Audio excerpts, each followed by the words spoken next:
So these are the things we'll be using today. Camera, harness to wire into the electrical system. You can see different, that plugs in there. And then some mounting brackets, some screws, the manual, sinking cable, and these are all the things that go into the truck. And since we're in Texas, we can't forget the water.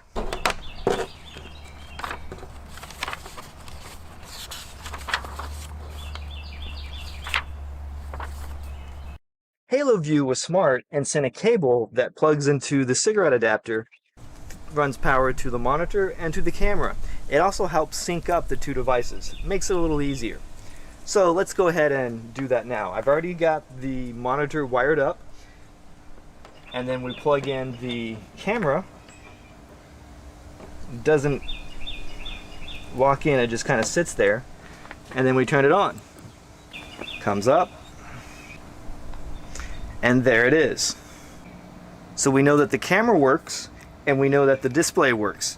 So all we have to do now is just wire it up. It is always a good practice to test what you're installing before you install it, because it's easier to troubleshoot issues here than it is when you're up on a ladder. The Black Series does not come pre-wired for a backup camera, so we replaced the center light with the previous model of the Haloview camera. We wired the camera into the light system on the trailer. The camera only receives power when the trailer lights are on. Hopefully we don't have to replace the connection to the lighting system, just unplug the old camera and plug in the new one. Then put it all back together and reseal.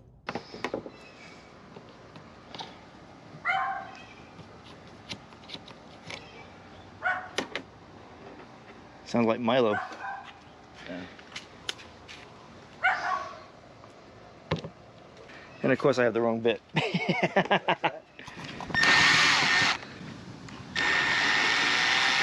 Well, just popped right off. Okay, so if we can get the rest of this out, we don't have to remove this piece. I had to make some cuts here to get it to come out. So all we have to do now is unhook this and pull it away, just like that. And now we can put the new camera on top of that one. My motto, test early, test often. We have the camera plugged in and we got signal. All right, so now time to stuff the wires back in the hole and see what's next. Okay, this is the back of the camera. We curl the cable in, give it some more space, and then we put the back cover on and we'll screw that in. All right, we have the connector back through the hole. We're using the old gasket. It's not an exact fit, but we'll make it work. Now we're going to caulk around here to try to keep some of the moisture out from the inside wall.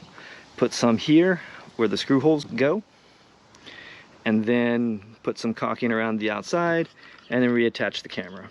Just checked, again, test, test, test. There is an image. And it's in. We'll let the caulking dry a little bit and we'll clean it up.